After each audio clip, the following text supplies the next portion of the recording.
zijn, hè. Ze zijn de meesters in het afzakken van wedstrijden. Op alle fronten. Ja, en in tactiek, er zit ook gegroten naast die van Team Saxe. Team Saxe gaat voor de klassen, hè. Dan gaan we op de koers laten zien hoeveel wedstrijd over heeft. En ze hebben een paar uitstekende puntjes. En dan gaan we weer starten finishes. Dan wordt dat nu ook natuurlijk met de Cancellara naar beneden gaan. Met die bonificatiescore nog voor de boek. Dan denk ik ook dat Cancellara wel deze keer op terug zal meedoen. Cancellara die vorig jaar ook uitzonderlijk sterk eindigde in de ronde van Zwitserland. Met de etappezegers. Eentje in Nice en eentje in Bern. En dat was geen tijdrit, dat was een gewoon Gilbert oplaten die niet geschoten was. Dus wat aanzetten en dan overgaan in de laatste rechterlijn.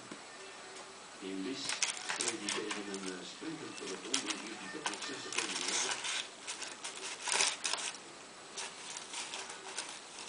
Je ziet toch ook dat Oostrijder en Cancellara lang op het gebied heeft die dat het heel topniveau was. En hier als ze dat zo op toesnelheid zijn.